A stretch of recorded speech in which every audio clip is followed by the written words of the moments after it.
Welcome back to the channel, everybody. My name is Travis and this is Bacon and Backpacking. Today we're going to be showing you my hammock setup that I use year round. Stay nice and comfortable and nice and cozy while you sleep on your backpacking adventures, so stay tuned. Alright guys, so everything in this kit, okay, is going to cover your sleep and your shelter system, alright? So obviously we've got the tarp in here, we've got the top quilt, we've got the under quilt, we've got the hammock itself, we have the cordage, we have all the hardware. I use a very minimal amount of knots. When I do use knots, I'm going to go ahead and show you the knots that I use. I'm going to show you my suspension system, how to set everything up, and also give you like my opinions on all the gear. Everything here is from the company Warbonnet. I've been using their stuff for about a year and a half, and everything they have is top notch. Absolutely love it. Alright, so a couple things to keep in mind. This is a backpacking setup. So what does that mean? It is lightweight. I wouldn't go so far as to call it ultralight, okay? There are lighter products on the market, but it is very lightweight for the features that it has, mainly the bug net and the gear shelf. So with that being said, this entire setup, everything you're going to see today, comes in at 76 ounces, okay? So right at about like 4.5 pounds for everything. And keep in mind, this is for the winter setup. All right, so first up for hardware, this is actually new. These are from Warbonnet. These are their Beckett straps. So as you can see, these things are super lightweight. Both of the straps weigh 2.2 ounces. Sounds a little funny, but the old suspension system I had with the polyester webbing and then the buckles was like 6.5 ounces or something like that. So literally saved over 4 ounces just by switching to these. And the funny thing is they're actually longer than the standard suspension. All right, so first things first, we're gonna go ahead and wrap around our tree, and you'll see here it has a sewn in loop on it right there, or alternatively you could also use a piece of hardware, but you're just going to run it through itself and tighten it down. And that is step one. All right, and then my hammock is the Warbonnet Blackbird. It is the original, it is not the XLC. It comes with this stuff sack right here that has the double draw pull on each end, which is nice because you can open it up and feed the hammock out of one side, but the other side will stay secure. All right, so basically this is a end gathered hammock, so there's a continuous loop right here around the end of the hammock. Now ignore these buckles because these buckles came with the old suspension I had. I need to swap out this loop. All right, so we're gonna go ahead and tie a Beckett hitch. So you're just gonna go ahead and feed the strap through the loop here, okay? And all you're gonna do is lay it over the top and just pull through a bite, okay? Now you see how you can see the loop sticking out right there? That's how you know you got it right. So a Beckett hitch, this is good for about 300 pounds.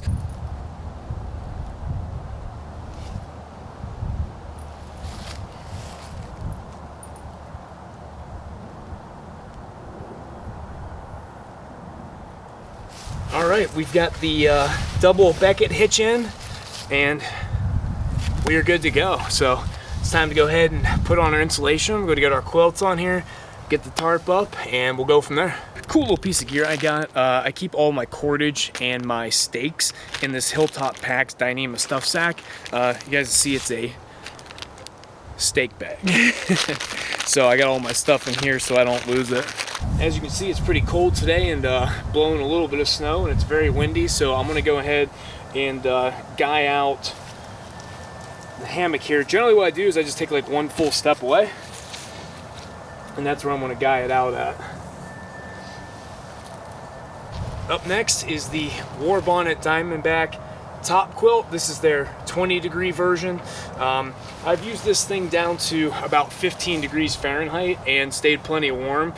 These things are definitely like true to their rating, at least for me. That's going to be a little bit different for every person, so that's subjective, but I am super happy with the Warbonnet quilts. I don't use a bag. There's no reason to use a sleeping bag. It's heavier, it's bulkier, takes up more space, and especially in a hammock, just go with the quilt. So I'm going to go ahead and put that in here real quick. All right, so we've got our top quilt in, and then obviously, as you can see, the Warbonnet hammock does have the built-in mosquito net. Not really an issue here in the winter.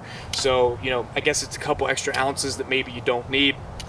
but most of the year in Ohio, this thing's come in clutch and saved me from many bites of misery. So super happy with this thing. Been using it over a year. The zipper still works great. It's basically like the day I bought it, and I've probably spent like 40 nights in this thing. It does have a zipper on each end that you can go ahead and close it up with. All right, next up is the Wooki underquilt, also from Warbonnet. This is also the 20-degree version. So, you know, this is the best way to stay warm in a hammock, guys. Sleeping pads are annoying. They shift around. They're loud. They're noisy. And you can be every bit as warm with an underquilt. So, I think I used a sleeping pad one time in a hammock and said, absolutely not.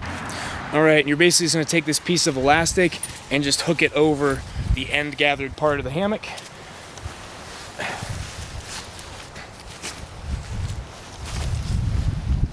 And then it's a little bit of a pain in the wind, but you can get it. Try not to let the underquilt drag the ground or anything. And then over here on the end, there's like this piece of rubber, and it's end gathered, and it's got this little micro carabiner right here. And you can just go ahead and hook that on right there.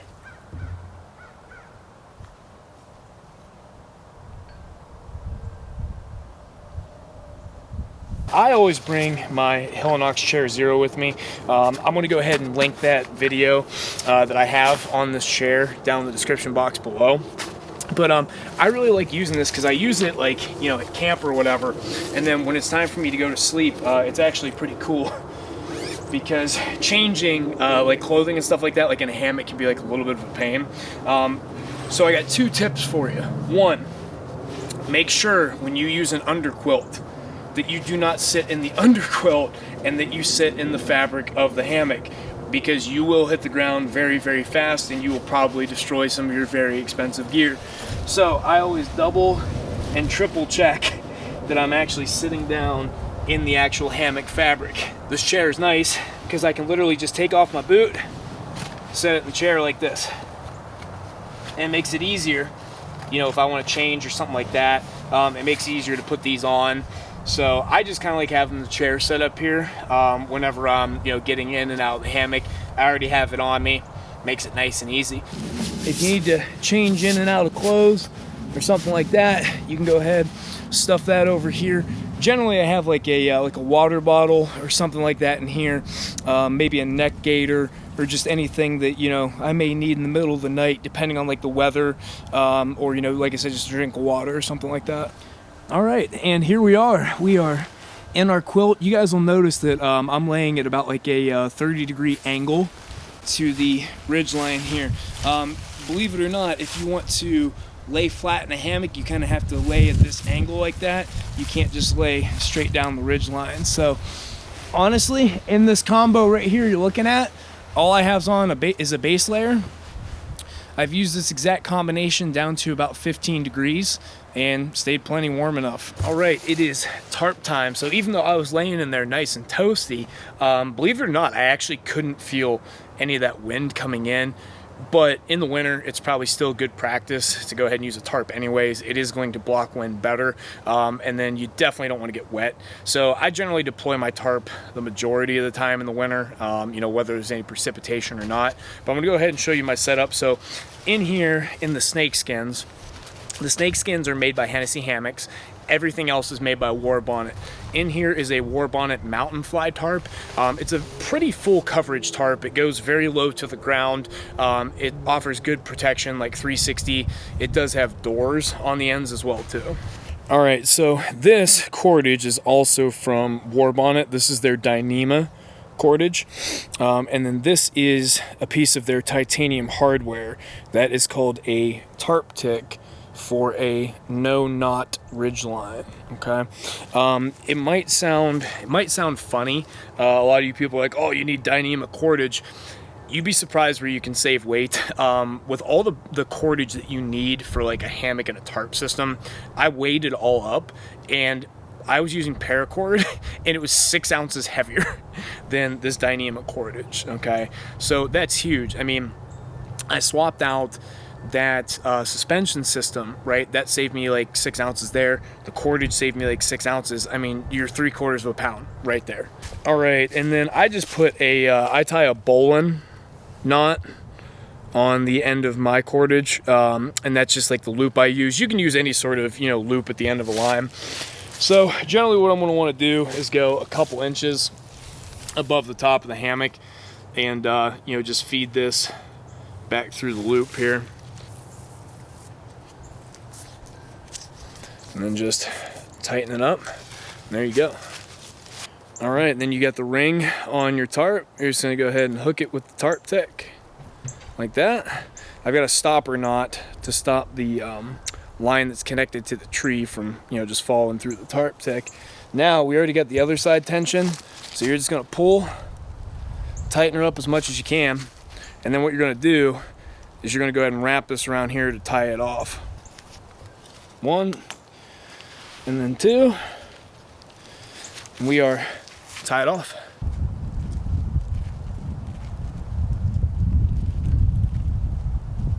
So I want to show you guys something real quick. So this tarp is actually level, and you'll see here that the foot end is closer to that tarp than the head end is, and that's because in general in a hammock you're going to want the foot end to be a little bit higher than the head end, and that's going to give you like kind of like the perfect lay of the hammock to get yourself laying flat and being comfortable in the middle of the night. All right, and then here's the really cool thing about snakeskins. So let's say that it's not kind of spitting a little bit of snow right now like it is, and I want to see the stars. You know, it's going to be, you know, clear skies tonight. I want to see the stars. I've got my tarp ready to go right here. All I need to do to deploy this tarp is just pull back these snakeskins, just like that. And my tarp will now be free on both sides. I can go ahead and stake it out.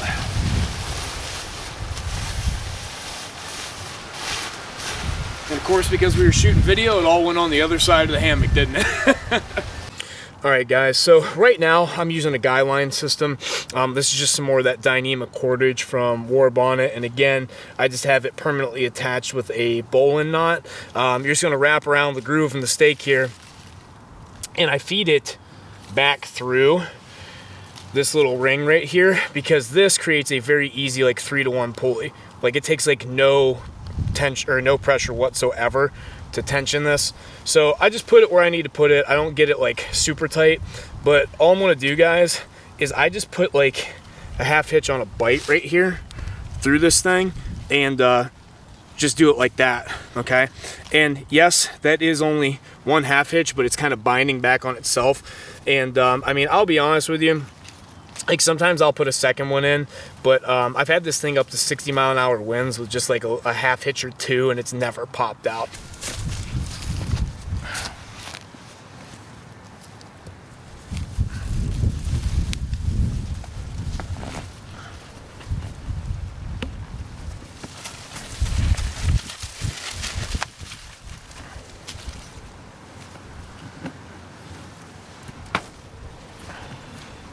All right, and then another piece of hardware from Warbonnet. It's just another micro carabiner. Again, I just have a bowline attaching it, and the Dynamic cordage. We're gonna come down here to the stake, and then I'm just gonna do the same thing here. Just create that like 3-in-1 pulley system, like this. See how easy it is to just tension that, okay? And then same thing.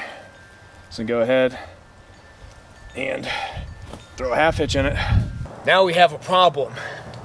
I'm all sealed up, but I can't get in. So that's why I like the carabiner system. You can obviously keep this door pulled back, open that one, and then we can just go ahead and crawl on in.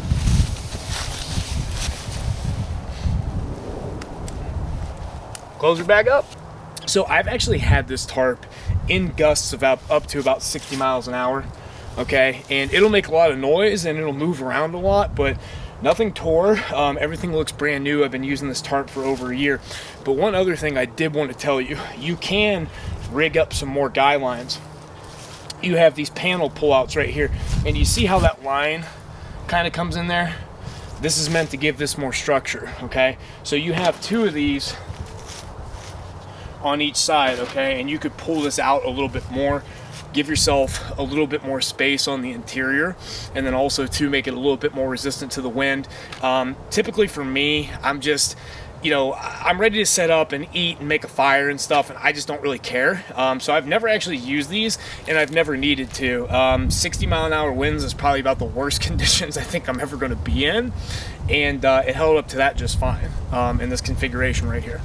So a couple things I wanted to go over real quick, guys. So I have used this particular setup down to about 15 degrees Fahrenheit, okay? So I know this setup works year-round for winter camping, as well as in the summer too. I think the warmest night that I stayed out was about 70, 72, with really high humidity. It was really nasty, sticky day. And then I also have one day that was very similar to this, but about 20 degrees colder. You know, windy, blowing some snow, blowing some rain, stuff like that. You know, 15 degrees, and you know, I stay warm, and I'm still alive today, right? All right, everybody. So first of all, I want to thank everyone for watching the video. Without you guys watching, the channel doesn't exist. But I hope this video was informative, you know, give you some ideas on what to look for if you're looking to be a hammock camper, whether it's backpacking or, you know, just going out car camping or something like that. So I hope you guys enjoyed the video. If you did, please go ahead and give it a thumbs up. The best thing you guys could do is go ahead and subscribe. It really helps me out.